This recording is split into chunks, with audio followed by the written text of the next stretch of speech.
So what I'm going to try to do today is give you a little bit of background, a little bit of history. Like I said, there's not a whole lot of, you can't really discuss history, but I am going to ask for your opinion about a few things, okay? So to try to get you thinking about child maltreatment, what it is, what it isn't. So let's just start by some general, before we get to the history. And when I say history of child maltreatment, it's not a history of when child maltreatment started, right? I mean, how long have we been maltreating kids? Forever? Since the dawn of mankind, humankind? Yeah, it's not like it started in 1853 or something like that. But the way we think about it has changed. So before we go on to talk a little bit about get some historical background, let's talk about the major forms of child abuse that we're going to be talking about here in this class. And I want to get from you a sense of what you think the definitions are. What is it? Okay. Obviously, we're going to talk about these things, and you'll get better definitions. You'll get legal, statutory definitions. But really, one of the major ways in which we define maltreatment has to do with what's called community sentiment. Okay? What does community sentiment mean? Does anybody have any idea what that means? Is that what like a community thinks of as a whole? Like the representation of it? Yeah, and what we define as inappropriate behavior has to do with our culture and what our community thinks. Okay? So the way it's your lay definitions of maltreatment, which kind of define how our statutory definitions are going to be. Okay? So let's talk about these different forms. And of course, child physical abuse. Tell me what you think it is. I mean, in order to call it physical abuse, what would have to happen? What happens? You're actively physically harming a child. Okay, so you actively physically harming a child. What do you mean by actively? You're actually inflicting harm and pain on the child. Okay, so you're causing harm, and it's physical harm, right, to the child. And by actively, would you include something like, for example, let's just say I get really mad at my kid, because they can't do this to you. And I'm so furious, I just kick the chair. And it flies up and hits my kid in the head. Is that physical abuse? Maybe with intent, okay? With an intent to harm, actively and intending to harm. Okay, so you got some intent here. How do you know if the child, what kind of harm are you talking about? Bodily Injury, right? Bodily harm. So injury, as defined by how? You're going to see how all this stuff gets crazy. As defined by how? Like what kinds of things would you say, hey, that was an injury? If I slap my kid on the face, it gets a little red here, and then it goes away. Is that enough? Okay, again, community sentiment. I think we can agree that things like burns, there are lots of things we agree about.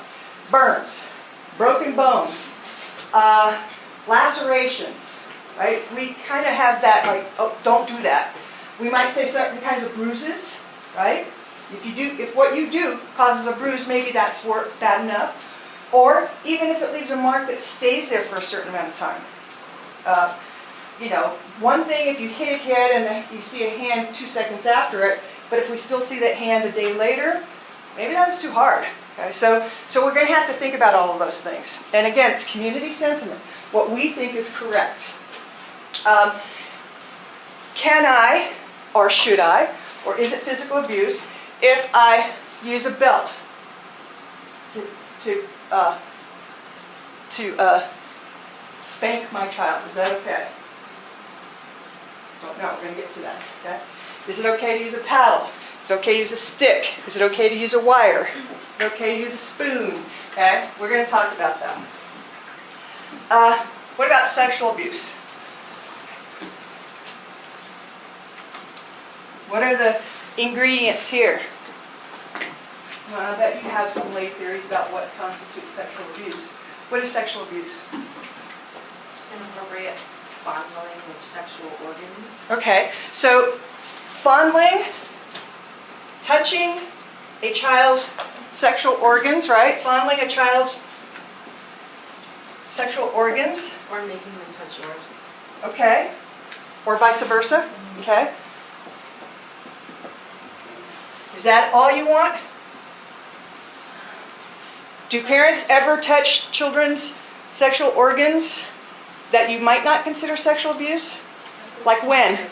Change diapers. When they change a diaper, when you clean a poopy diaper, the only way to clean a poopy diaper is to actually get a cloth and clean the sexual organs. Is that sexual abuse? Why not? Because to not clean the child would be Yeah, if you didn't do that, would be bad, right? I mean, in fact, we've got another form of maltreatment that we're going to say, if you don't do that, we call it that. also intent. Intent, yes. So we do have intent here. And the intent here is really important because the intent in child sexual abuse is what? My sexual stimulation. Touching the child for my sexual gratification. Where when you're cleaning a poopy diaper, the intent is to clean the child. It's not, in fact, for most parents, it's a pretty gross part of their job, right? It's like, oh, you know, oh, clean that thing up. And then, but there was no like sexual pleasure. So one of the things that's going to be really important in CSA is for the intent of the adult's sexual gratification. Okay, so CSA. What about the next one? And again, like I said, we're going to spend a whole lot of time on these things. Now what? What is neglect? Deliberately deny necessities, right? Basic necessities of the child. Okay, and so what are some of the basic necessities? Food, education, shelter, yes, yes. Clothing, okay. Medical, yeah. So those we define as a parent, your basic, you need to fulfill these basic necessities. Bill? Is that the only form of neglect though? Because there are some parents that just don't have an attachment with their child. Like they don't give them necessary time, but they give them food, water, shelter, medical. Then would you call it neglect? Or just a bad parent? There's going to be a limit. Not every parent is great. And at what point do we say, look, because remember, if we say that this is neglect, then that means we can intervene. So, you know, you need to pay more attention to your kid or not, yeah. I don't think it necessarily has to have intent though, because like drug addicts probably aren't intending to neglect their children, but they are because they're doing other things. So I don't know if intent is necessarily. Okay, and guess what? You guys just hit on what is states disagree on that word. Okay, in some states it says that you have to intend to, and other states leave this out completely and say fail to. Okay, so what they'll say is fail to provide adequate food, clothing, shelter, and we don't care what your reason is. I'm so poor, I can't afford a house. We're living in a car with my kids and I'm so poor. I don't mean to hurt my kids, but I just don't have anything. In some states they'll say that's not neglect because you're not deliberately doing it. Other states say we don't care what the reason is. If you don't provide it, you are going to be charged with neglect. Wyoming is one of the states that says we don't care what the reason is. Okay? It's failure to provide, not deliberately not doing it. Yeah. Okay, so you're getting at some of the details here that are kind of important about whether a parent purposely does something or through no fault of their own, their kids are in a bad situation. Drug addicts are a great example. Mom's drunk, she falls asleep. Kids, something bad happens to the kids. Was she neglectful? Well, she didn't deliberately do it, but she failed to provide adequate supervision and they got hurt. Okay. Yeah. Question. Are we just looking at immediate family members when we look at this, or can we look at also grandparents and stuff where if, we use the drug addict, for example, if we look at, like, the grandparents know that that's going on, is it considered neglect on them? No. You're considered, when we're talking, in this class, what we're going to be talking about is it counts only when you're the caretaker. Okay? Now, I'm going to work and Grandma's going to take care of the baby. And Grandma falls asleep because she's drunk. Now she does fall under these statutes because she's the caretaker. But if you're not the caretaker at that day, you don't have a responsibility to that child. Even though you'd say, well, grandparents should step in, they don't have a legal responsibility. Okay? But when they're caretaking, then they're the person. Okay? So most of the stuff that we're going to be talking about is things that caretakers do, not other people. Okay. And of course, the final one is this one. And we're going to be talking about more different types, but these are the main types of abuse. So what do you think? What's psychological maltreatment? Okay, so emotional damage, right? So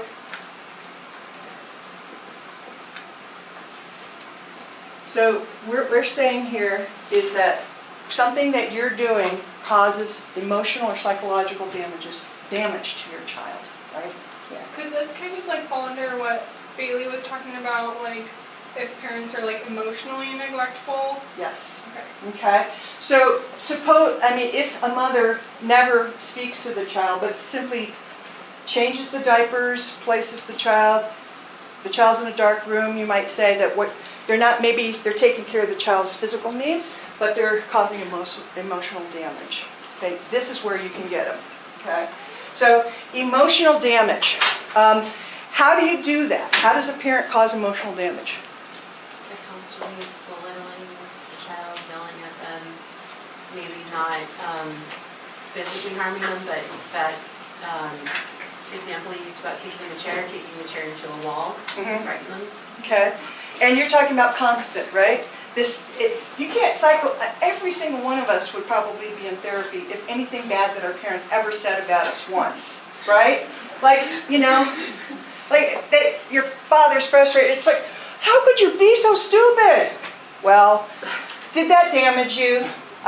Now, if he called you stupid every day of your life, would it damage you? So I think with psychological maltreatment, we're talking about something that's a pattern of behavior with your kid, not a frustration in saying something not nice to your kid. Would not paying attention to your kid at all also be? Yes, because in a lot of states what they have is what they call emotional damage, either that you do something that causes damage or you fail to do something that causes damage, like not speaking to your child and so both of those things. Okay. But what do you have to have? You have to have the damage. Okay? We have to show that there was damage. So just before we go on, just look at this whole picture here, because this is going to be the big deal. Yeah? So what about like kids that end up with conduct disorders because their parents were like not very good parents, or they didn't they showed attachment sometimes, or they like belittled them or whatever? Yeah. Is that having that psychological disorder It could be. considered damage? Which do you think is going to be the hardest to turn into CPS? That That one. Okay? Because what I need to do is say, okay, I have to say what? The kid is damaged, and that something that the parent did constantly caused the damage. In terms of conduct disorders, there's a genetic component. It's a small one, but maybe the kid was just a bad kid. Nothing the parent could have done.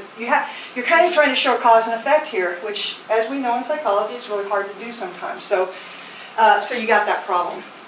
Which do you think is the most common type of abuse? Neglect, absolutely. Now look at your definitions. Which of these different kinds of abuse do you have to have some kind of damage to the kid? So we have damage here. Check. Physical abuse, because we say damage. This? Do we care if there's damage? We say what? Yeah. I mean, your defense cannot be, the kid's fine. And we're like, we don't care. Right? So with this one, we don't care about damage. The behavior by the adult is good enough. Whether it damages the kid or not, we don't really care. And so that's an important difference between this and this. What about neglect? Do we require damage? No. Okay. No damage required. We're just saying these are the basic necessities and you failed to provide them. And we don't have to show that because you failed to provide it, it caused the child to blah. We don't care. It's no damage necessary. So really, you're talking about damage here and here and no damage here and here. And those are kind of subtle differences, and we'll kind of get back to this again. Think about what these things mean. And then later on when we start talking about statute, how do you define it by statute? Okay? And what you're gonna see in statute, a whole list of damage here. A whole list of damage here. These are the things that could be the damage we're talking about. And here you won't see that, because we don't care.